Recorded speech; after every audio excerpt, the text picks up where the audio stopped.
This vaccine is safe and it has been certified safe and usable by NAFTA.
You can follow us on all our social media platforms: Facebook at NTA Network News, Instagram at NTA Network, Twitter at NTA News Now, YouTube at NTA News Online.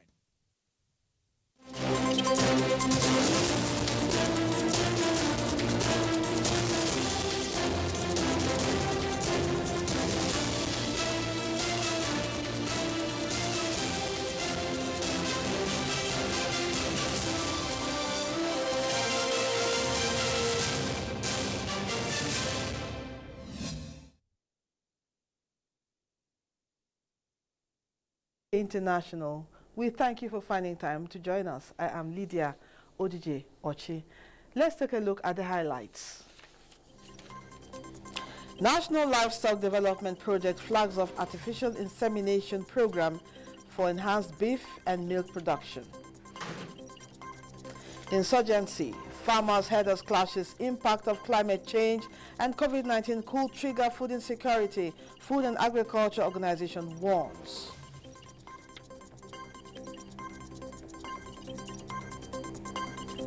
Bandits attacked Governor Samuel Otom's convoy. No fatalities recorded.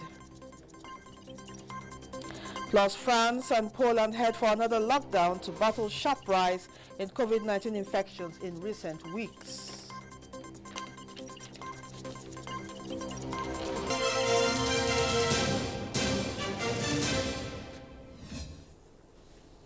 And now the details. Today is International Happiness Day, designated by the United Nations to recognize the importance of happiness in the lives of people around the world.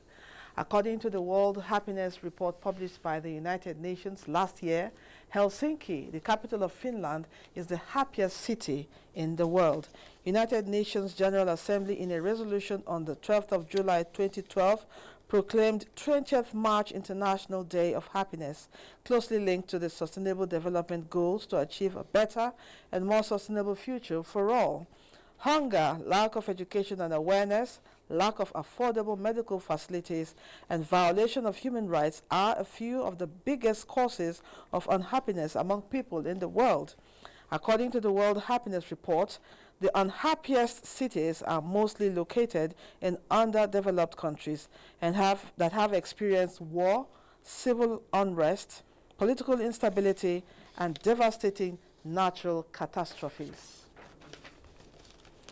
European Union threatens to stop exports of AstraZeneca's COVID-19 vaccines, just as Congo is set to head to the polls on Sunday. For these and more stories making headlines on the global scene, let's join Uche Ugochukwu. Half of all adults in the UK have received first dose of COVID-19 vaccine, as reported by Health Secretary Matt Hancock. Meanwhile, European Union Chief Ursula von der Leyen threatens to stop exports of AstraZeneca's COVID-19 vaccine if the bloc did not receive its promised deliveries first. The warning comes as EU is battling to speed up its COVID-19 inoculation campaign, just as many member states are facing a third wave and renewed curbs on public life. Already, France and Poland have reintroduced partial lockdown as both countries battle sharp rise in COVID infections in recent weeks, with German Chancellor Angela Merkel warning the country might follow suit. However, Pakistan's Prime Minister Imran Khan have tested positive for COVID-19. The country's health minister said the 68-year-old is self-isolating at home. Similarly, Donald Trump's main residence in Florida has been partially closed after some members of staff tested positive for COVID-19. Number of positive infections from the coronavirus disease globally has surpassed 123 million, and Nigeria's figure now stands at 161,539 after recording 130 new cases Friday. In other developments, voters in the Republic of Congo head to the polls Sunday to elect a president in a vote boycotted by the country's leading opposition party. 77-year-old President Denis Nguesso, who has ruled the oil-producing country of 5 million people for 36 years, is seeking a new 5-year mandate. He faces 6 opposition challengers but is widely expected to win. And a presidential decree in Turkey says the country has pulled out of the world's first binding treaty to prevent and combat violence against women. The 2011 Istanbul Convention requires governments to adopt legislation prosecuting domestic violence and similar abuse, as well as marital rape and female genital mutilation. No reason was provided for the withdrawal. That's the global update. I am Uche Ugochukwu.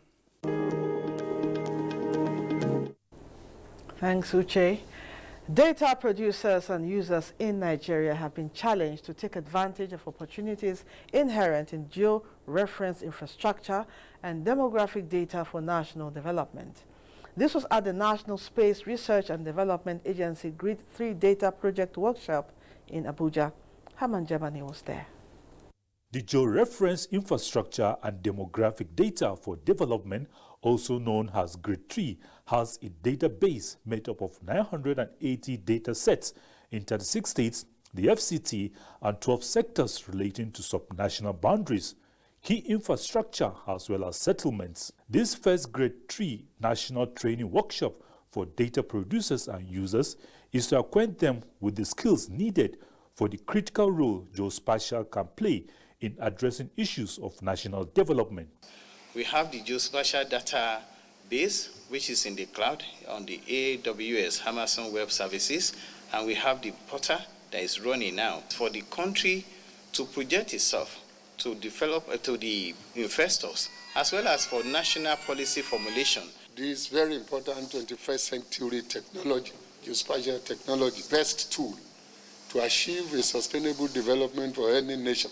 The portal grants public access to most of the data, allowing users to search and download data sets. For where data is available, we try to strengthen it. For where it's not available, we try to collect it so that we can have like a consolidated or harmonized database that everyone can access. The Grade 3 program is part of a bigger global initiative to improve access to data for decision-making in all participating countries.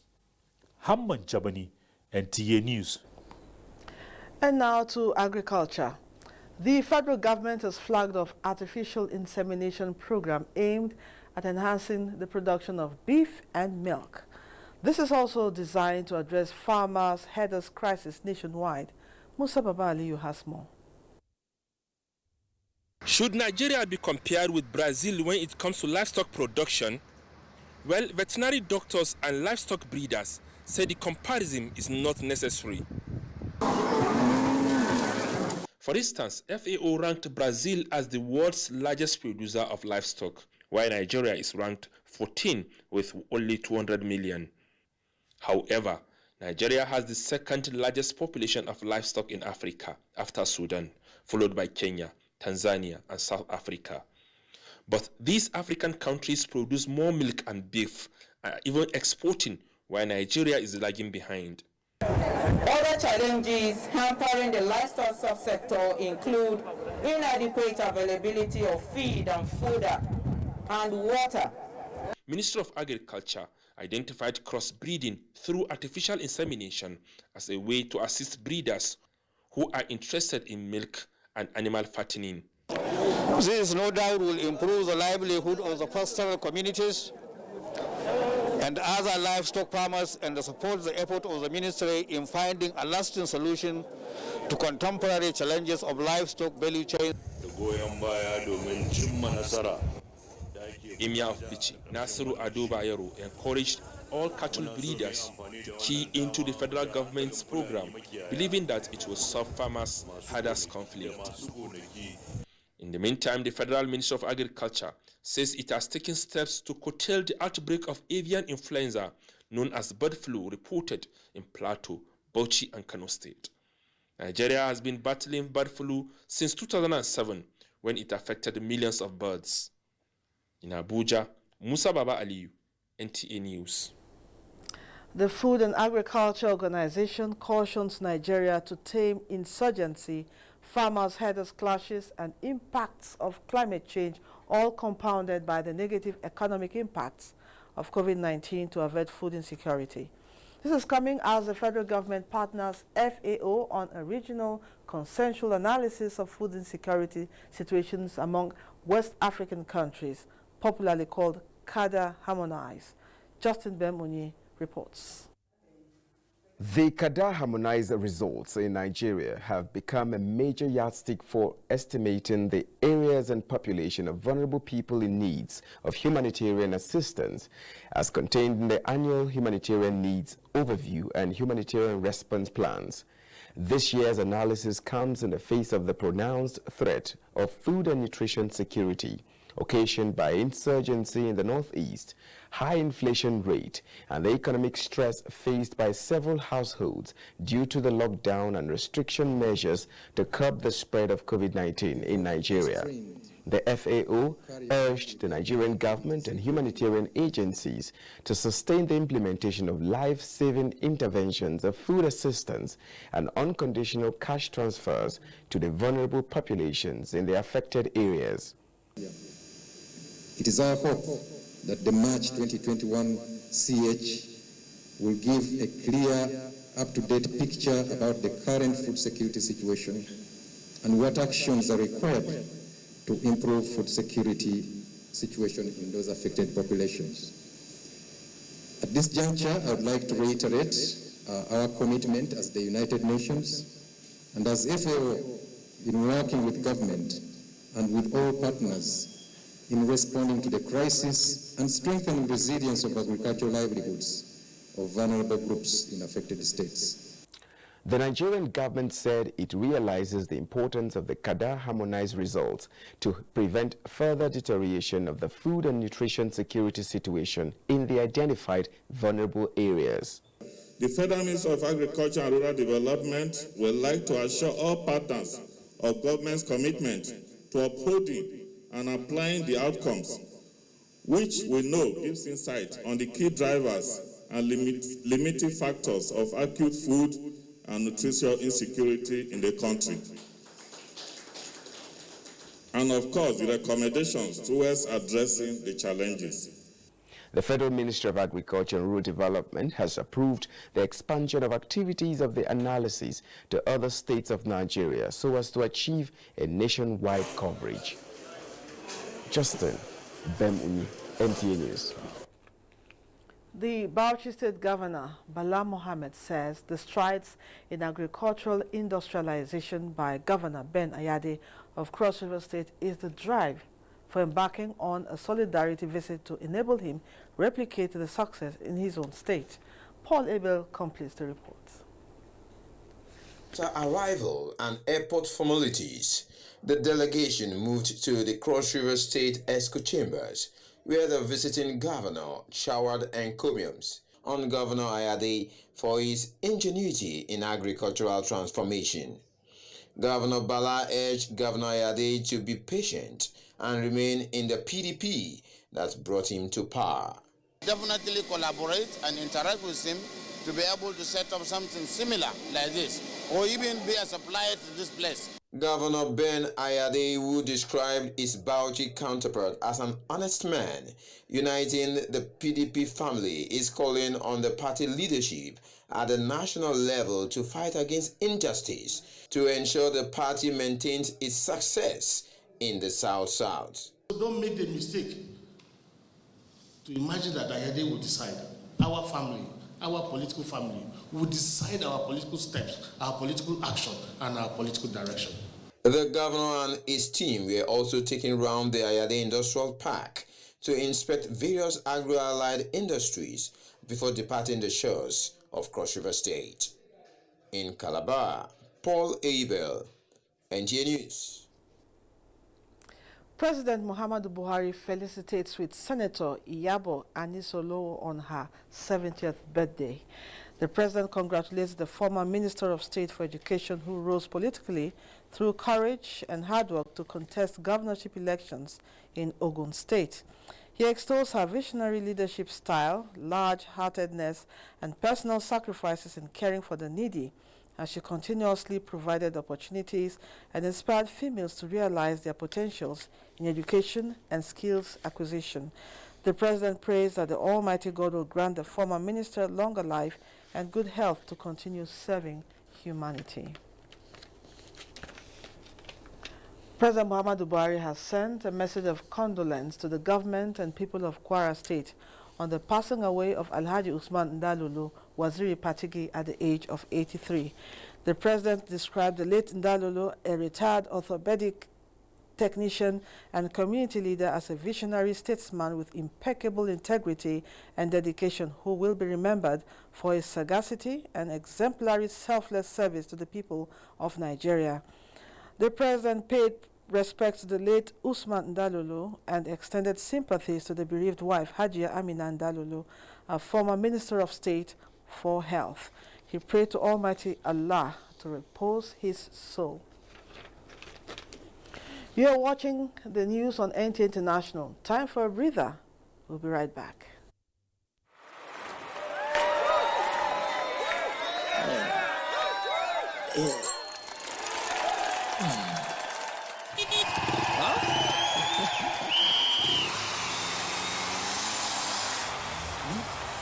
Latest entrant, latest technology. Welcome to Entel 4G LTE Advanced and experience super fast internet access today. Visit entel.com.ng or any of our stores in Lagos, Abuja, and Port Harcourt to get started. Entel. Live more. Thanks for staying with us. Benue State Governor Samuel Otom has described as unfortunate the attack on his convoy by unknown gunmen Saturday afternoon in Makurdi. The governor, who disclosed that no fatalities were recorded, thanked God and commended his security men for successfully repelling the bandits. Charles Abba has the details. Governor Samuel Otom explained that armed bandits numbering up to 15 in black attire attacked his convoy at his farm around Tiomu along Makurdi-Boko Road when they had parked vehicles and walking into the farm. He, however, commended security men on his convoy for their gallantry in repelling the criminals. As I talk to you, Operation Wise Stroke is on them. The police are there, the SS are there, all the security. We have to call for reinforcement. But thank God we were able to escape unhurt. Governor Tom, who also lauded President Muhammadu Buhari for his shoot-at-sight order against bearers of AK-47, said it is a step in the right direction. I appreciate him for coming out to also say that the border in Nigeria should be strengthened. That is the second point I raised in my letter. There are other 10 points that are still pending. That the unity of the country requires the cooperation of all authorities to sustain. In Makurdi, Charles Abba, NTA News. Maintaining Nigeria's strategic approach and influence in the maritime environment is crucial to the country's economic prosperity and regional stability. The Chief of Naval Staff, Vice Admiral Awal Gambo, stated this at the flag-off ceremony of Exercise Obangami Express 2021 on board the Nigerian Navy ship Thunder in Lagos. Imolayo Tokede Ogunfowora has details.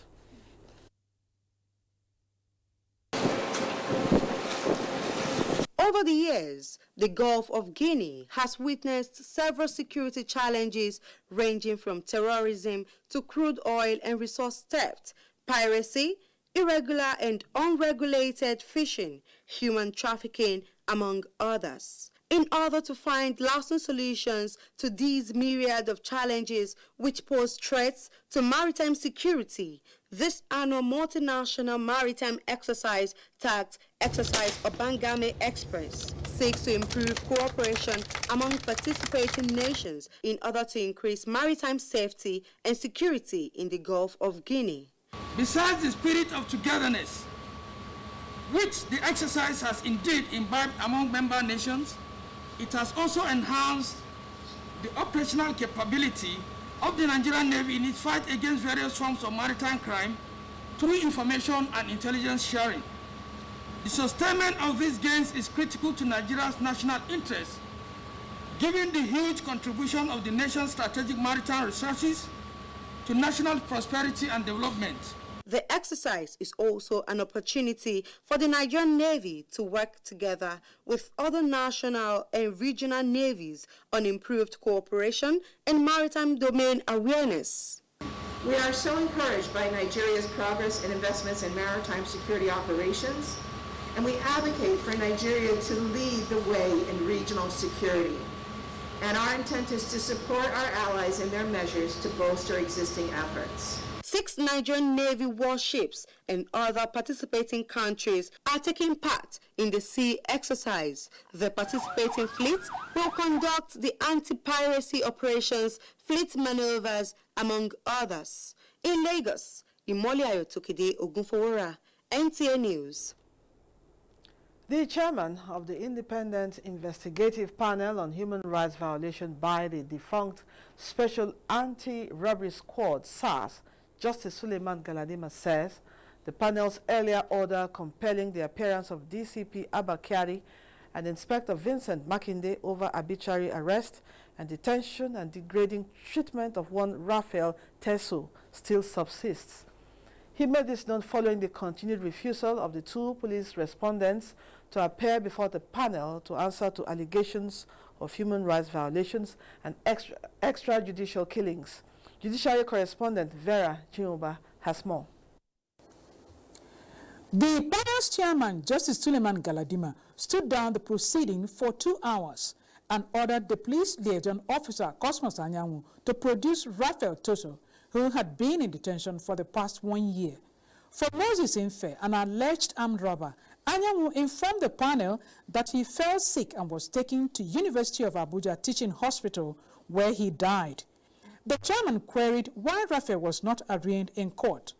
Another petitioner, Daniel Dashe, a legal practitioner, narrated how 3 police officers at Denton Police Station in Lagos unlawfully detained one of their colleagues, Maxwell Kate, resulting in his death.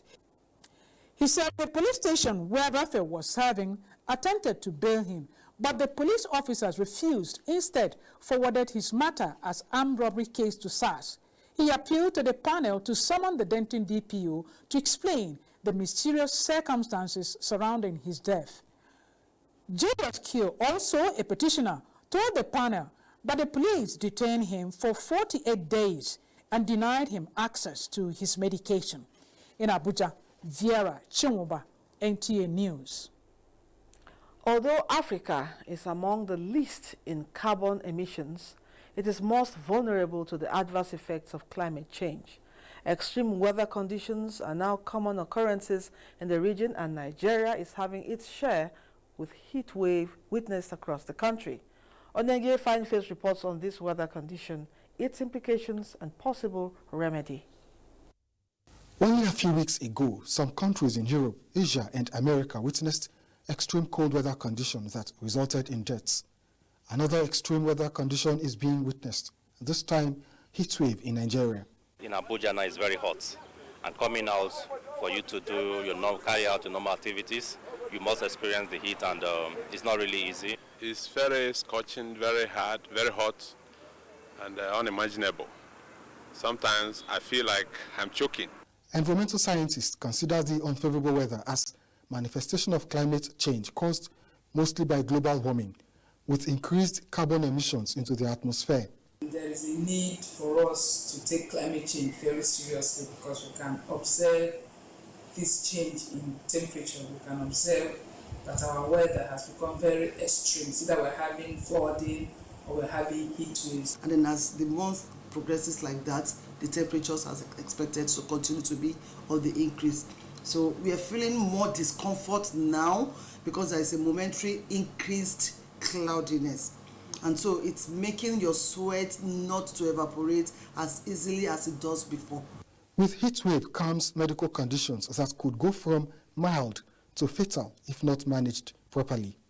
And heat waves are very dangerous because can lead to heat stroke, heat cramps, heat exhaustion, and even death. Dr. Ndakotsu Andrew has been managing patients presenting with heatwave-related symptoms.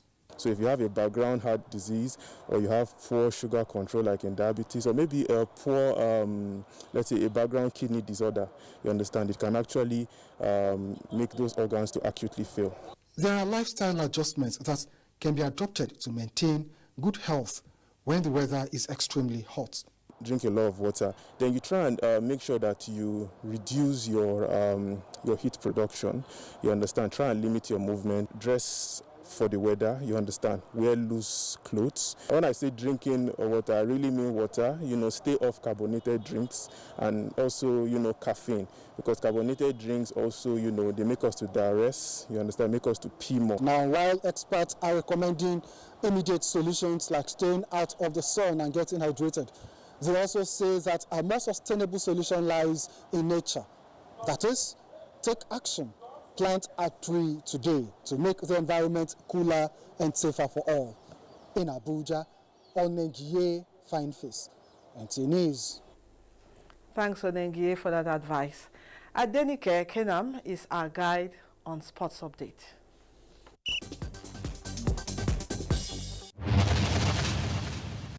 Team Nigeria continued their exploits on day 2 of the ongoing World Para Athletics Grand Prix in Tunisia, winning 2 gold medals in women's javelin and men's 400 meters T46 and 1 silver medal in women's shot.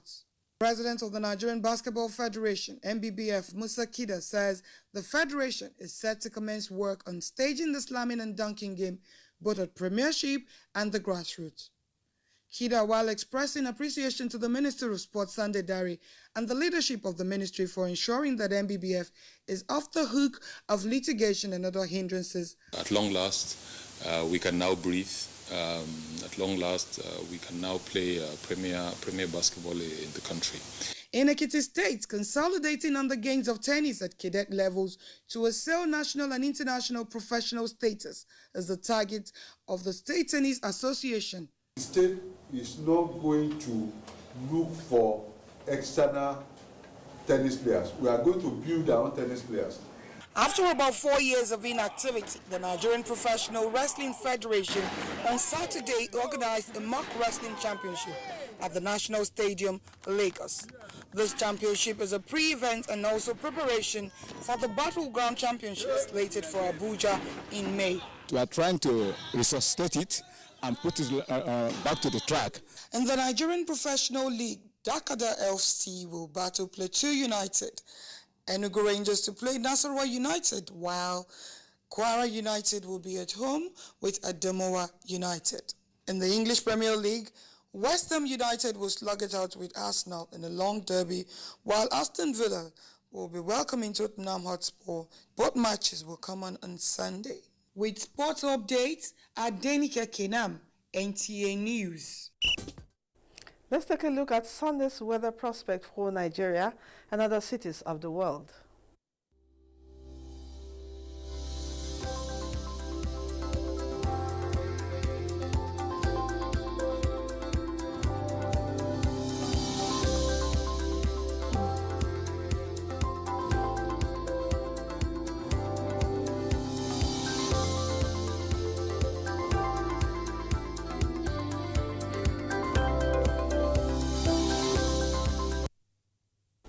And that's a wrap on the news, but before we go, remember to stand with the NTA in the fight against rape and rapists. To be a star, I am Lydia Odijochi. Thanks for watching.